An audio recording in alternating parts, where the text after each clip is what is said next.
Hello, and welcome to the Common Mission Project podcast series. Today, in a very special episode, we're actually on video with our colleagues from the Common Mission Project, Jessica and Matt. Welcome, Jessica. Thank you so much for having us here today, Jem. Thank you. And as always, thankfully, is Rodrigo. How you doing, Rodrigo? Very well, James. Hi, Jessica. Hi, Matt. Thank you for being with us today. Thank you so much. It's great to be here, Rodrigo. Very grateful for you both to be here. So this is a really interesting episode that we're going to be doing here, and we're going to be talking about classroom setup. So Jessica and Matt are going to give a little bit of their background, what they're doing at Common Mission Project, and we're going to jump right into a couple of areas where they have been instrumental in ensuring the success of the teaching teams, the TAs, and the students as they're going through the H4 experience. So, Jessica, if you don't mind, we'll start with you and a little bit about what you're doing at CMP. Oh, go ahead, Rodrigo. Sorry. I want to mention for listeners, this is kind of the behind the scenes of a hacking for class, right? This is you're looking at the Space Mountain with the lights on, and it's interesting both if you're of course going to be teaching a class, but also if you're a student and you want to know what went into putting the class together, and if you're an entrepreneur. This actually tells you a lot about how to manage teams of entrepreneurs, venture capitalists, etc. So there is a lot of learn by analogy here that we hope will be useful. And Jessica and Matt, they are our connectors, right? They get to be the watchers of all of these classes that are happening all over the country, and they probably have more experience than ever anybody else looking at them directly. So Jessica, please, as Jim was saying, let us know. I was going to say, right, it's always another piece of evidence there where I'm grateful Rodrigo is my co-host on these. So yes, now we segue over to Jessica and Matt. Awesome. Well, it's great to be here today. So thank you both for the kind introduction. So what I do, my role at Common Mission Project is I'm the lead on all of our Hacking For programs, from Hacking for Defense to Homeland Security and beyond. And what we basically do is we're behind the scenes there with the educators. So we walk along with you throughout the entire semester and before the semester, frankly, with recruiting and getting new universities into this ecosystem, training them through our educators courses, getting them onboarded, teaching them all the tools that we talk about so often on this podcast, as well as getting them ready for the semester, which is part of what this podcast is about today, and walking with you alongside the semester as well, going into your class. Often professors invite us in to give feedback to the students and see the great work that the students are doing throughout the semester, and also helping those students, frankly, after the course as well, and setting them up with resources where if they're interested in continuing with their problem sponsor, they can contribute in that way in the future. So thank you all for having me today, and I'll hand it over to Matt to introduce himself.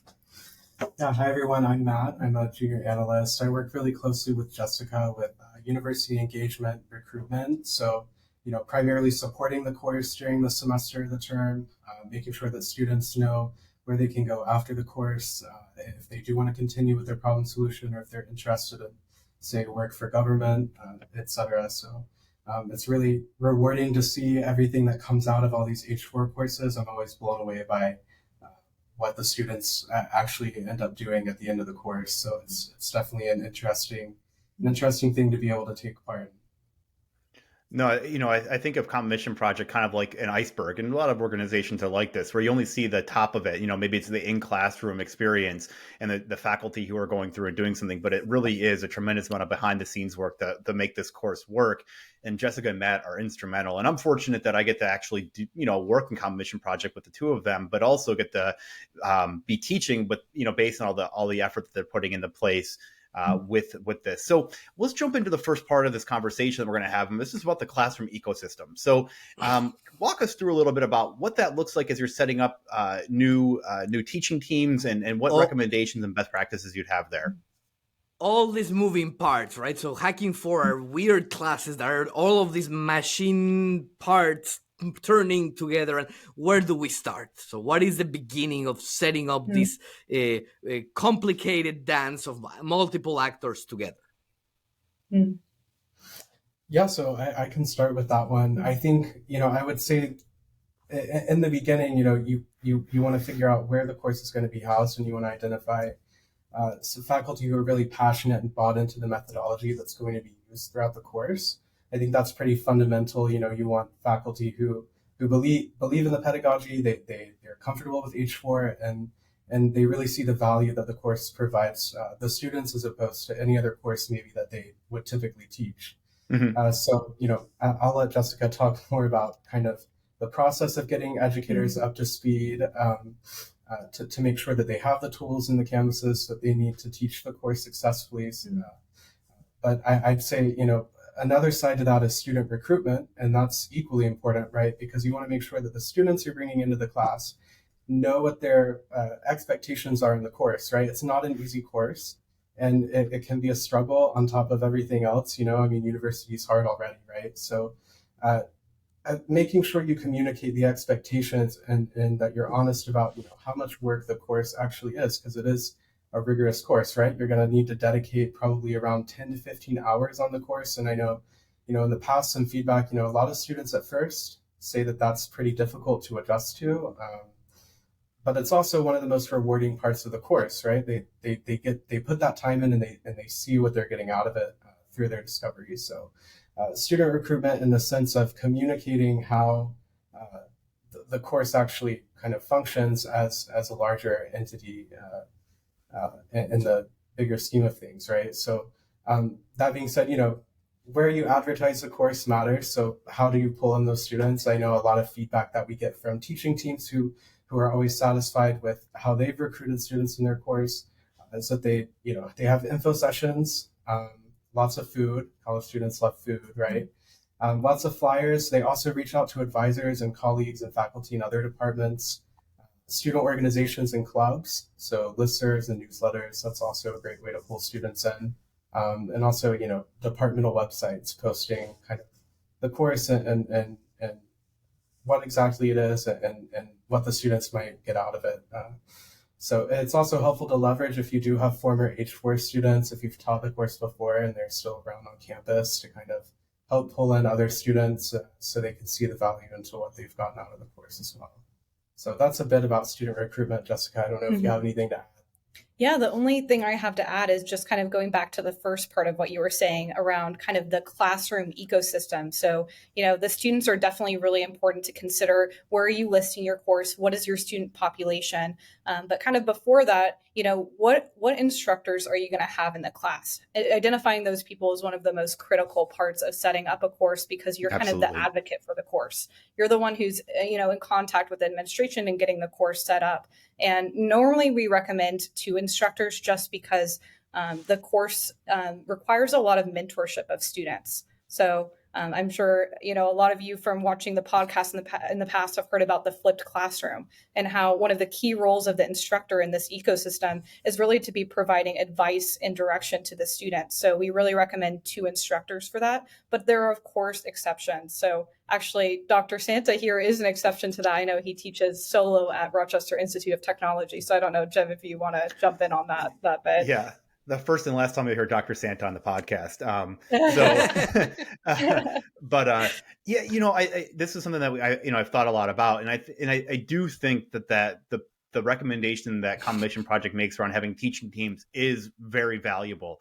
And there's a lot of reasons for that. Jessica mentioned, and we've mentioned this podcast many times, it takes a different type of attitude and the way that you're working in this classroom to be successful as a faculty member. But the other reality is, and this is something we've mentioned before as well, is that we know the process, but I very rarely know the problems, in any kind of way that the students are going to by the end of the semester. Well, it's always helpful to have somebody who understands things that you don't. You're building a great team, just like you would do at a startup. If you're an entrepreneur, it's not, you can't do everything by yourself. And I think that this comes back to having people in the room who have expertise that you don't, or who will complement you really well. So, I think it's really important to find those people and bring them into the ecosystem. So whether it's an instructor or something else we can talk about is, mentors and TAs, that they offer a really robust option, maybe even as a supplement, and either or plus whatever you can muster at your university to make the student experience much more robust. So Rodrigo, I mean, in terms of teaching teams, I think that one of the things that we've seen come out of this, again, is that when you can bounce ideas off of other people in the classroom, other experts in this, it gives the students other places to think that my network or my experiences may not have. Yeah, I completely agree, and this actually goes to probably what is the other part I would love to hear from you, Jessica and Matt. But you're completely right, Jim, that having a second person in the classroom, you can bounce ideas. We're all learning together, right? One of the things that makes Hacking Force so exciting as a class for you as a faculty is that you become part of the learning crew, right? So students come to inform you. They do the heavy lifting. They do the discovery. They come back and report, and you are getting good at it. After you taught this class a few times, you start to become much more aware of the innovation ecosystem of the space you care about, because the students come and teach you. You become a student, and having somebody you can bounce ideas with is fantastic. The next kind of core actor here that is kind of invisible, in the sense that it's not a normal one in a normal classroom. We have student and we have faculty, but then we have this weird entity called the sponsor, right? So Yeah. you guys, what can we tell those listening to us about this difficult, interesting, important challenge, or managing problems and sponsored problem, thus problems that come with a sponsor? Yeah, I would say something that's really common is that teaching teams come in and they're very, very interested in the problem that they're going to be working on, the topic. And I think that that's completely valid. I think that obviously you want problems that are a good fit for your student skill sets. If you have engineering students, you want to be able to give them, a problem that they can get their hands on. Absolutely. But I would say what I've found is that the problem sponsor themselves, that individual, is really, really critical to the course. Yep. And that can honestly have a bigger determinant on the success of the course than the actual problem topic. How interesting. Why do you say Yeah. that? Yeah, that was maybe my question, Rodrigo. Yeah, I mean, so the students, the problem sponsor is really, the gate to the problem. The problem sponsor will provide 15 initial contacts, is what we recommend to the students, that will, start off their beneficiary discovery. If they don't have those 15, initial pre-screened contacts, it's very, very difficult to get those initial interviews and kind of get an idea of the problem space. So if you don't have a problem sponsor that's engaged and has offered that right off the bat, the students are already going to have a slower start. So that's one example of how the problem sponsor can really determine whether the students are going to get off to a quick start or not. And they've dedicated between 1 to 3 hours a week to work with students and to talk to them on a weekly basis and provide them connections for new interviews and things like that. And we our sponsors are incredible, really, in this program. Their full-time job is not this program, but they're still willing to work with students on these problems. But, if they are not willing to kind of give that time, it can really have an effect on the student's experience. So it's really important to identify a sponsor who's willing to carry that time commitment throughout the course. So I want to talk about another behind the scenes thing here that I, again, have the privilege of knowing, but I wouldn't necessarily as just somebody who's new to H4 or just teaches it. There's a lot of work that you're doing with sponsor engagement well before these problems are handed over to universities. Oh, yeah. So what, Jessica and Matt, what is CMP? What are you doing to help facilitate maybe removing some of those barriers where you might have non-engaging sponsors or sponsors that don't have good problems? I know this because I get to work with all of you, but for the faculty who don't have this familiarity, walk us through what kind of mitigation practices we have to help facilitate them getting good problems.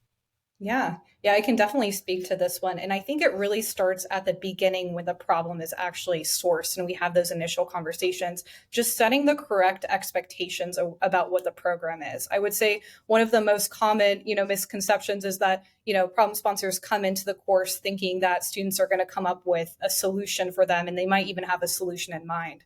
So in those initial conversations, it's really, really important to set the expectation that, this is a problem-based course and the students are coming in to do discovery around this problem. And they might come up with a solution pathway that's entirely different from what the sponsor had in mind, which is kind of the point of the course. So Right. I think that's really something that we do from the beginning, is just setting those expectations about what they'll get out of the course, also the time that's needed with the students, because we really try to impress upon them that these are students' grades really at stake. And if they can't commit to an entire semester, that will have an impact. So those are things that we try to emphasize from the beginning of that relationship with a sponsor. We also do sponsor trainings, and we try to make the handoff between the sponsor and the teaching team seamless, in that we introduce them and get that connection going, because ultimately the students will carry the relationship with the sponsor, but the instructor will, should be engaged there as well, and can flag for the program team really if there are issues, so we can come in as well. Yeah, and the students might not be aware of this as they're going through the class. So for those of you listening to us that had taken a Hacking for class, your faculty member, it's in a very complicated position as an arbiter, where at the same time is managing this dual-sided market of you trying to go through your discovery process as a student, and maybe, as you mentioned, Jessica, you're the sponsoring agency, in the worst case scenario, having already a solution in mind, try to impose it in the process, right? And we teach Lean basically to both sides of that dual-sided market, letting them both know, the student is clear, but also the sponsor, that what they might get out of this might be a better understanding of the problem, not necessarily a specific solution, or it's going to be a solution that is completely different to the one they thought they would get. And Jessica and Matt, you do a great job keeping that information pipeline open for the sponsors to basically learn what it means to be part of a Hacking for or a Lean process.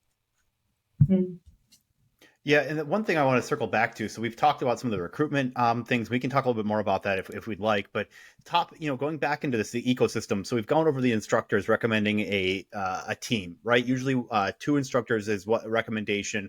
A lot of our best university partners, they've got a very robust teaching team, and seeing the dynamic and the interplay between them when we're able to be in the classroom is tremendous. Let's talk a little bit about mentors and what that means, what that looks like, and why we find tremendous value recommending the use of mentors in the H4 flipped classroom. Yeah, absolutely. Yeah, I think, we have really 2 types of mentors that we have in the classroom, 2 broad categories, I'll say. We have government mentors and we have industry mentors. And, the government mentors can really give insight into the language of the government would be for a program that is government sponsored. So obviously there's a little bit of nuance when we're talking about H4. Certainly. But I will say, I have mostly experience in Hacking for Defense, so I always am a little bit biased when I talk about this. But to talk to government and industry mentors. Government can kind of give the language of the government. So talking about the DoD specifically, there's a very specific language that students might not have ever had exposure to before, and they don't understand. They don't, and it can honestly have a negative impact really when they're going into these interviews and they don't know how to talk to these people. So absolutely, I think government mentors can be really helpful in that regard. And then to speak briefly to industry mentors, people with, knowledge of business and that kind of thing can come into the class and give students feedback on their weekly presentations. Because as we've mentioned, this is a flipped classroom. And what's happening in the classroom primarily is that students are presenting the results of their interviews during the week. And they're doing this in a presentation format, kind of like they're briefing their board, their startup briefing their board. And when you can get other people into the classroom outside of the instructors to help with that, I think it can be really helpful, or preparing for those presentations. So that's a unique role that industry mentors can play. And another role that both of them can play is potentially opening up their own Rolodexes for interviews. That's not a requirement, but it can definitely be helpful for the students, because that interview discovery process is really the driving factor of the semester. So, yeah, no, I think those are some great points. Matt, do you have anything and from a mentor perspective, you want to add there? Yeah, I would say as far as programmatics go, mentors play a pretty integral role in the classroom, right? I would also say that they're just very essential for students' own development during the course. When you think about the skills that you're developing throughout the course as a student, having a mentor there, some kind of medium or someone to bridge the gap between you and maybe a more, I'll say, intimidating government sponsor that maybe you're not as comfortable, sending short emails to or something like that, for example. But having a mentor there is really, I think, fundamental to how, students kind of, what they get out of that communication experience and honing the skills that they're developing. And I think mentors are really good at guiding that, through discovery, but also through a lot of different avenues that Jessica touched on. Yeah, I think from, putting my faculty hat back on, mentors to me have been one of the most critical aspects of success in this program for the students. And what I found is that when mentors get brought into it, they never want to leave. And that Hmm. speaks to the value that they find that they're adding to the student experience and just the value they have for themselves. Because again, as Rodrigo mentioned earlier, we're learning along the way. And by being able to have students who are maybe not, who are unencumbered with the traditional red tape of government bureaucracy and being able to think about things because they don't have this in the back of their mind. Well, I know this won't work because of the defense acquisition, blah, blah, blah. Doesn't matter. They're able to think that way. And mentors tend to find a really, really fantastic relationship with these students and with these problems that they wouldn't have had otherwise. So if you're listening to this and this sounds like something you'd be interested in doing, please reach out to us because, again, our mentors aren't usually one and done. They come back semester after semester.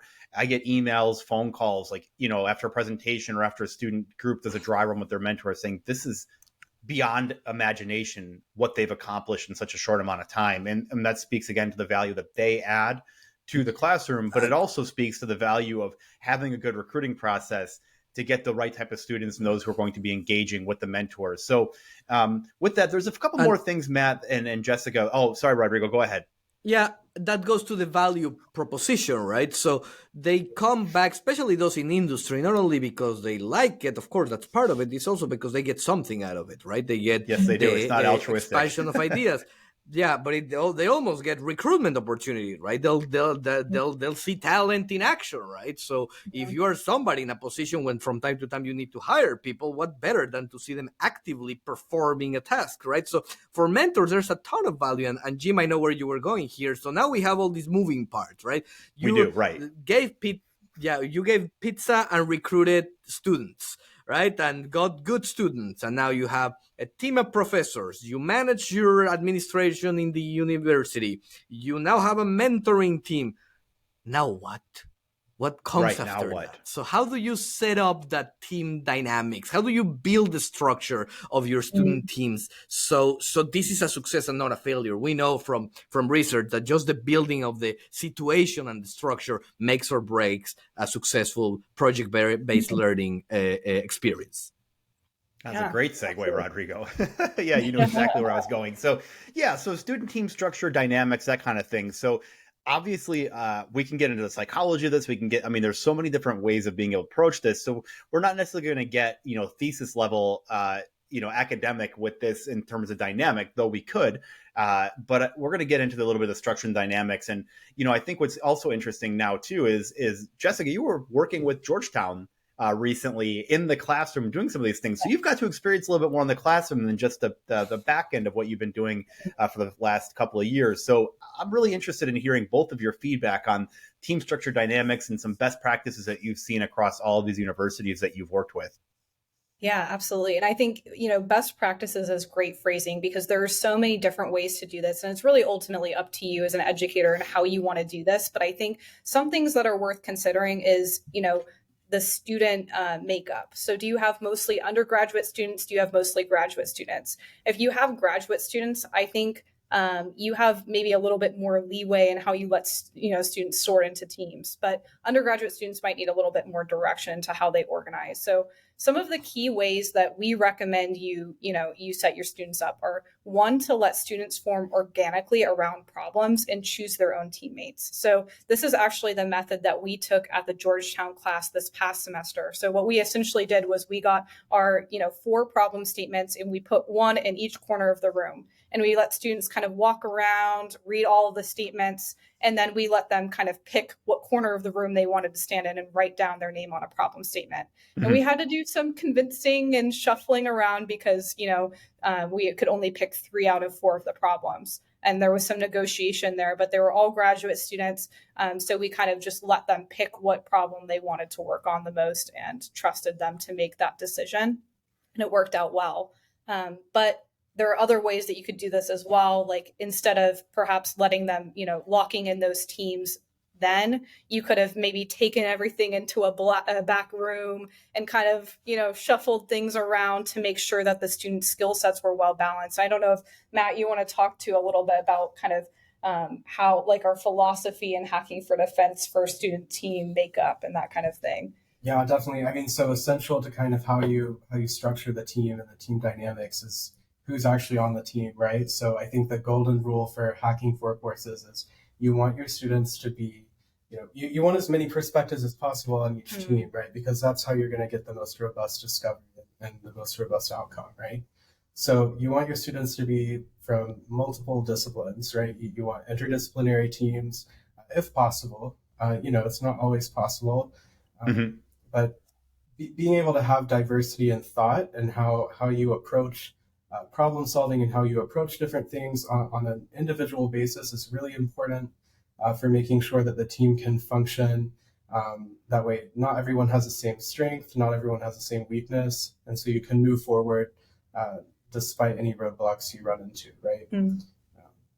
Yeah, I'd say, to kind of summarize it, key for team structure is really having that interdisciplinary component, if you can. And I know, it can kind of get more complicated if you have a mix of graduates and undergraduates. In that case, I think, it's important to kind of follow the same general guidelines of, what are the perspectives on this team? How can I make sure I'm playing on the strengths and weaknesses of each individual student to make sure that the team as a whole can function as best as possible. Yeah, and So- one recommendation. Oh, go ahead, Rodrigo, please. Yeah, no, I following on that one, right? So, what is a way to make sure that the student mechanics work appropriately, right? So, what are the ways that we can encourage students to decide how are they gonna approach the actual task, right? So again, we know this, and this is not just for Hacking 4, but we know of the unfairness of some team-based assignments in class. So what mechanics have we learned, which is maybe one of the advantages of Hacking 4, is that you are teaching a class that has been taught in many other places, so we have seen. So how can we recommend professors guide their students to make a fair distribution of labor during the progression of the class?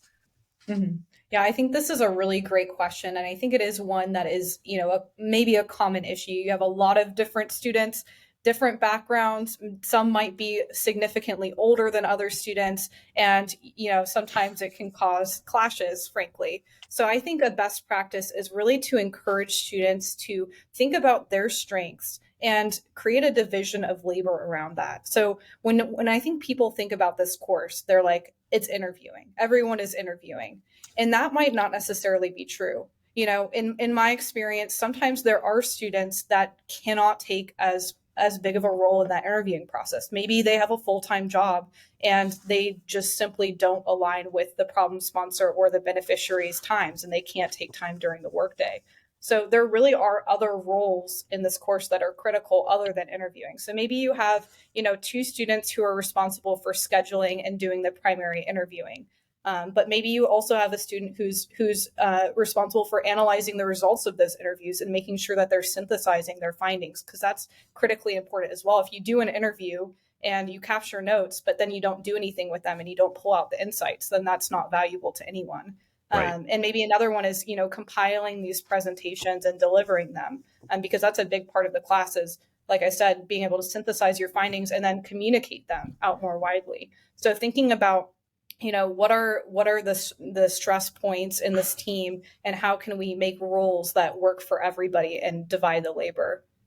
I'll say one thing. To your point, Jessica, every team should have somebody who's good with pins and needles. What I mean by that is every team should have a good MVPer, right? Who's the person who's gonna be putting things together with styrofoam, or make some super nice prototypes of mock-ups on the screen, or incredible explainer videos, right? So to your point, that person would be wasted doing the interviews. Put her on a lab, and let them work on the MVPs that will go out then for the discovery process to have cool stuff to show to your beneficiaries during the interview process. So yeah, great point there, that there is more than one role that needs to be that needs to be factored in the creation of the assignment of labor in these teams. Absolutely. Yeah, I think that's great feedback. One thing I would add that I found success with these forming student teams is encourage as you're getting introduced to these sponsors, have them come and pitch their problems. So as Jessica Mm. mentioned, they had 4 problems and they were only able to do 3 teams, which is the same thing I had during my spring 2023 semester. And what I found was, you have problems that are pretty well aligned to your university already. They're within the general general areas of interest, and then let the sponsors kind of come in and talk about it and see where they can gain some excitement. The only other piece I'd quickly add there is, and something I tell my students if they don't always get their first choice, it really doesn't matter, because they're going to find tremendous value of going through this process regardless of what problem they get to. And for my technical students, which I usually have, most technology problems aren't technology when you actually start doing your discovery. So they might think, yeah, we're just going to put some Linux code on a Raspberry Pi and deploy it out to the military units. Well, maybe you need a policy for adoption before you have to worry about building the technology piece out to deploy it out to your users. So that would be like just a little bit of supplement that I'd add there for our faculty and teaching teams that are listening, because it's about the process. It's about learning something inside and outside in such an intimate way. The students are going to get excited about the problem that they work on, regardless if it was their first or second choice. I always try to accommodate. I know other faculty members try to accommodate the best you can. I've usually had pretty good success with that, but I've never had a student come back and tell me, I regret the problem I worked on all semester. It's never happened in the 5 years I've been teaching this course. So anyways, if that's helpful for anybody listening, I hope it is, but it's something that I found over time, and it's something I tell to faculty as we're onboarding them, that it really comes down to the process and our faculty and mentor and TA involvement in the classroom, along with those sponsors, that make the experience worthwhile. So just something I'd throw out there.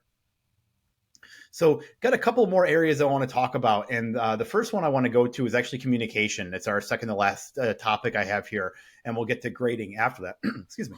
But communication, regardless of what you're doing, communication's key. So Jessica, Matt, let's talk about some recommendations, best practices for communicating. Yeah, go ahead, Rodrigo. This is a warning lesson, a warning sign for most of our faculty who has in the past already used, who might be listening to us, who have already had a project-based, team-based exercise, right? It's easy in a traditional setting to assign a paper that 3 of them will work together, and then students divide, and you do the intro, I'll do the case study, and you do the conclusions, and then you as faculty, you basically check out until the grading phase. That's a big no on Hacking will not work here. Right? So will not work here. You will build a team, and frankly, you're the conductor of each team that you create. Now they have their own dynamics, but you are there to make sure that they succeed, right? And Jessica, Matt, Jim, how do we do that? How do we communicate actively on a team that it's gonna be working on these problems for weeks and depend on you to put all these pieces of the puzzle of this machine that we talked about together?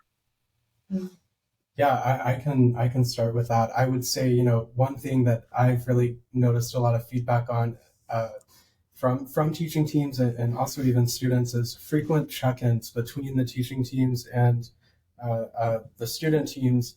That's really important for catching red flags early in the game. So you want to be able to know what your students are doing, maybe any issues they're running into. Jessica kind of touched on this earlier, but a lot of times level setting those expectations with the problem sponsors. Sometimes those expectations might be lost in the semester, so you have to level set again, and you have to check in with your student teams to make sure you're catching, the problem sponsor maybe needs to be redirected in a way to kind of reiterate how exactly this course is going on, both ends of the spectrum here, right? So, being able to catch those red flags that can take away ultimately from all the benefits and everything that the students will get out of the course. You want to definitely check in frequently with all the teams to make sure everybody's on track and nobody's stuck somewhere limbo. So. Yeah, and what I'll add to that as well is I think this is actually where a teaching assistant can be really, really helpful for kind of pressure testing and trying to find out what the student team dynamics are. Because odds are, if there are some issues, maybe the team won't come to you right away. and things will fester for a while. But if you have a teaching assistant, they might be a little bit more accessible for the student teams to approach about any potential issues. So that is, if your class can afford it, and that's the right fit for you all, a teaching assistant can be fantastic for Absolutely. supporting the teams in that way. Absolutely. One of the things that Matt, you mentioned, I think is really hypercritical to the success. And Rodrigo, we recorded an episode called Feedback in the Flipped Classroom. So I would recommend checking this out. But one of the things we mentioned, this is not you go to class once or twice a week, whatever your dynamic is, and then you check out as an instructor. And you say, I'll see you next week. It does not work here. So I know at the university I work at, RIT, I'm on Slack with the students. I'm accessible. They're sending messages to my TA, to me. It's never going within a week, because you're losing a week. Say there is a communication issue with their sponsor, or the sponsor solutioneering, another podcast episode you should check out, or they're being directive, treating the students as contractors and not as people who are understanding the problem domain. These are all things that cannot wait until your next class to figure out. So I think it's in our best interest as instructors to make ourselves accessible, because again, we're there along the ride with them. It's not that traditional lectern paradigm. But you have to get out ahead of these communication issues as quickly as you can, because if you lose a week in a quarter, that's a huge risk. Losing a week in a semester is a huge risk. So recommendation here is set up some type of communication, check in, have your TA check in a couple times a week. How are things going? Do you need anything? Whatever it is. It'll build the trust with your students in a way that you may not traditionally have to do in your classroom, in the non-flipped classroom. Here it's critical. I really think so, Matt. I think the point that you made there is super, super important here, because issues do come up. Even with the best of sponsors, the best of student teams, things come up. So I want to really highlight what you said there, Matt, because I think it's such a critical point of importance for the H4 classroom, flipped classroom. Definitely. So Jess, anything else from a communication perspective? Oh, Matt, sorry, go ahead. Yeah, no, I mean, just to build on that point, Jem, I was going to say, a lot can happen in a week, especially in a course like this, right? So, and if students aren't used to rigorous discovery and kind of how to communicate and talk to people, quite literally, via email or whatever medium, right? They might think, okay, well, I haven't gotten a response in 2 weeks, but that's fine. That's nothing to flag for my professor, right? But it is. And yeah, absolutely. So, without that frequent communication with the student teams, that is one thing I've noticed. Sometimes students who aren't as familiar with how to navigate these types of situations where they have to communicate with people outside of the scope of professionals or peers they're used to communicating with, they can easily let one bad week kind of bleed into the rest, and then slowly you lose traction, right? And that ultimately takes away from what the students get out of it. So I just wanted to reiterate that, Jen, because that was a good point. No, thanks, Matt. I appreciate that. Absolutely. Jessica, anything additional there?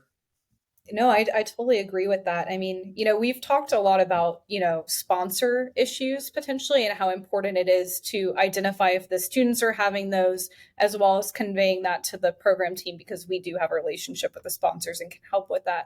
But I do think, and Matt kind of touched on this, students, especially undergraduate students, are still building skills in, communicating with their sponsor and things like that. So I think it's also important to not always take it at face value and to really investigate, what might be happening in that relationship. And the reason I bring this up is like what Matt said. I mean, if you miss 1 week of good discovery, it can really, really spiral.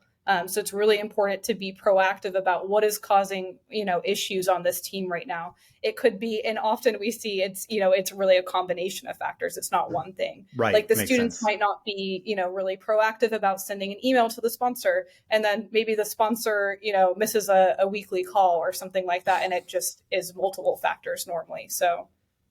Yeah, and I think too is like, you mentioned with the TAs, with the dynamic in the classroom, is what are the interpersonal communications and things looking like with the team, and kind of understanding what that looks like. So there's so many things. And I mean, if you think about what communication issues have I had, professionally in the workplace, with colleagues, with a spouse, whatever, they all exist in this environment as well. So what are you doing? How are you level setting expectations with the students, with the sponsors, faculty? How often are you checking in with your sponsors? It's not so much how are the students doing, because that's kind of an ancillary aspect here, but are the communication going well? Are they making meetings? Are there any issues? So you have an opportunity here to treat this in a lot of different ways. Yeah, Rodrigo. And like any marriage counselor will tell you, or any father of a teenager will tell you, the question to how are you doing is always fine, right? So Yes. it's a bad question to ask, right? So Yes. just standing in front of the classroom and asking, okay, so how are you doing, guys? How are they? Well, we're okay. Yeah, that's the wrong approach, right? You really need to dig deeper. You need to go under the hood. You need to probe you need to run your own discovery on your student teams, right? So you need to see exactly what's happening, and it's not gonna be them just now. They'll have their presentations. They'll tell you in the flash class, but it is upon you specifically to be an observant of the human dynamics that might not be percolating in the more professional presentations that the students are doing, right? And this goes to the issue of, are you feeling pressure from the sponsor to solutioneer, right? Are they imposing on you a solution that you don't want? Are you feeling intimidated? I mean, some of these have a lot of stars some of our sponsors might have a lot of stars in their uniform, right? And that might be frightening, right? If you have never interacted with the Pentagon, to Matt's point about it. So it's important, I think, to underscore, as you were mentioning, Jessica, and Matt, that the faculty have a big role here to play on making sure that the communication pipelines between students in their teams, different teams within the class, and teams and sponsoring agencies and their sponsors, all of these levels, all of these scales are well interconnected. And I'm sorry to break it to anybody listening, it is the faculty who becomes the router, right, to make sure that all those packages are flowing in the right way. No, I think you're absolutely right. So the last bit I want to talk about here is grading.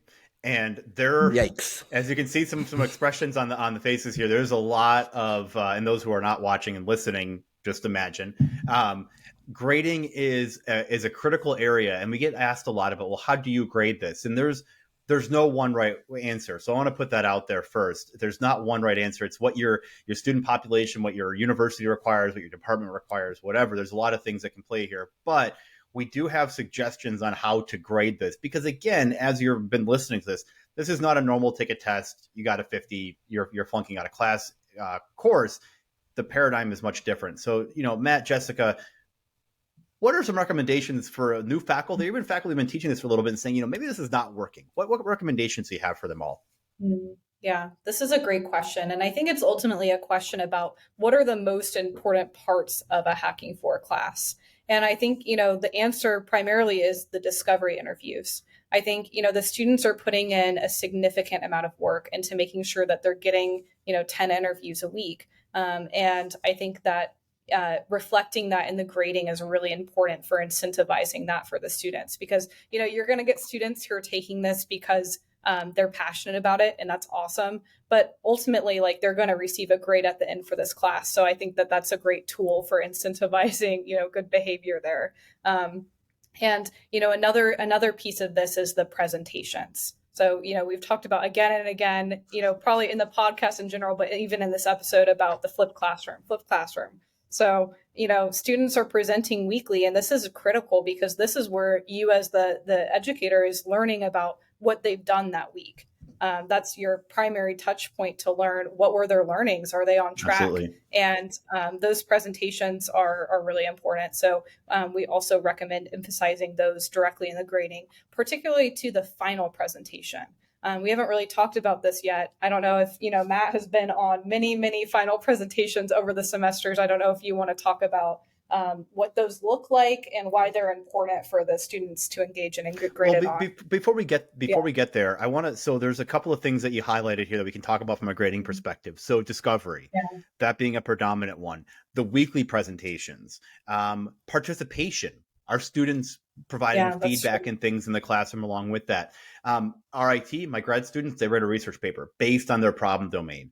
I also do a white paper for the teams. Again, some academics things. So if you're wondering how can we add academic rigor in here beyond the rigorousness of the course, a couple ideas here. But Matt, let's get to those final presentations. That's a different type of presentation than we typically have throughout the course of the semester. And obviously how this tool can be used and the stakeholders are a little bit different. So please, Matt, go ahead.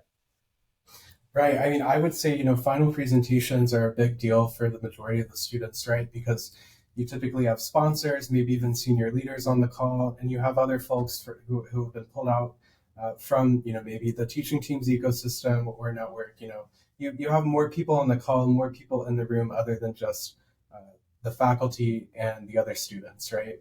And so it's a big deal because it's an opportunity for each student team to really present exactly what they've done, but not just present it. Really create a dialogue about it, right? Because there's going to be a lot of questions from the audience, and they're going to be subject matter experts on this call now, right? So you really need to know what you're talking about. You really need to have completed quality discovery throughout the entire semester. You really need to have taken advantage of all the resources that are provided to you, to make sure that you're prepared to really just send it off in one final presentation and take all the feedback and take all the questions and have the answers ready for why you didn't do certain things, why certain solutions you pursued at first, maybe you ended up backing off from because you realized, okay, there's a problem here.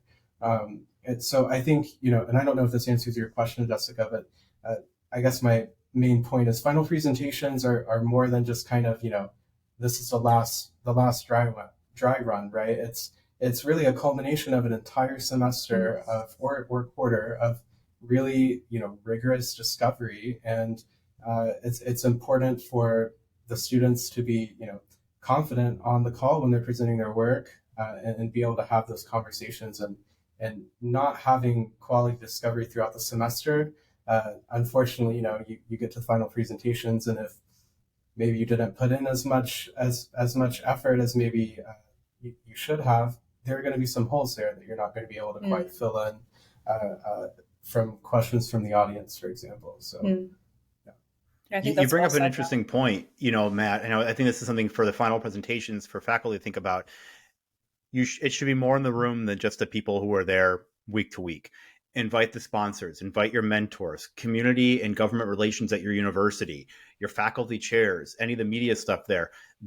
These are highly visible moments for your university and for your students that you really need to get behind and show that support. So get people excited about what they're doing here, because the work they're doing is critical. And it's also a connection between your university and your students and a broader government organization or entity in the Hacking for Defense and Homeland Security and diplomacy. Get people excited about this and get them there and get the students invested in it. I try to treat it as, it's their dissertation. They're not getting that final presentation unless they're ready. So treat it as a celebration, but they have had to put all that work in before they get there. I think it's really great feedback, Matt. So that wraps up all of the topic areas here. I think that this is a critical component of the behind the scenes work that's necessary for a Hacking 4 course to be successful. And what you heard now is just a fraction of the work that Matt and Jessica are doing on a day-to-day basis. And I'm always astounded by the quality of work that they're producing on a day-to-day basis, really running this organization, a Common Mission Project. So I want to thank the two of you for making time out of your very busy schedules to chat with Rodrigo and I. If you're a student and if you're a student and you're listening to this all the way to the end, this might help you know how many of the moving parts were needed for this class to take the shape that it did. If you're a sponsoring agency, or you've been a sponsoring agency, or you could be a sponsoring agency, you can hear here how much goes into making sure that you end up with a great product, which might not be the one that you were looking for, but it'll be a great product that will give you much better understanding and ultimately make you a better decision maker intervening there. And as a faculty, know the CMP, it's here, and all of the parts that are all of the agents right within the system acting, and we care about your success. Your success is our success. And Jessica and Matt, as Jim was saying, thank you so much for taking time to show us that tip of the iceberg that Jim was mentioning of how the mechanics of this work. And for anybody who wants to know more about how or what, that's what we're here for. Please don't hesitate to reach out, and we're here to help. Awesome. Thank you both for having us and for all the kind words. We really appreciate it. And we want to say to all of the educators out there, if you're interested in learning more, we have educators courses. Look on our website and we'll direct you to them, and we'll teach you all there is to know. So That's all it takes, registering for an educator's course, and we'll teach you the rest. So we really appreciate you taking the time. Yeah, I mean, thanks, Jen. Thanks, Rodrigo, for having us both on the call. So this was great discussion. And, just to reiterate one of Rodrigo's points, your success in the classroom is our success at CMP. So, we're really here to help facilitate quality outcomes from the course in any way possible. So it's definitely an honor to be able to do that. Well, I don't think I could close it out any better than Matt and Jessica did, so I won't. Thank you so much for joining us for this episode of the Common Mission Podcast. We're grateful to have you listening. If you have any questions, want to get in touch with us, you can check out the description and the link, and we'll see you on the next one. Thank you so much, everyone, and goodbye.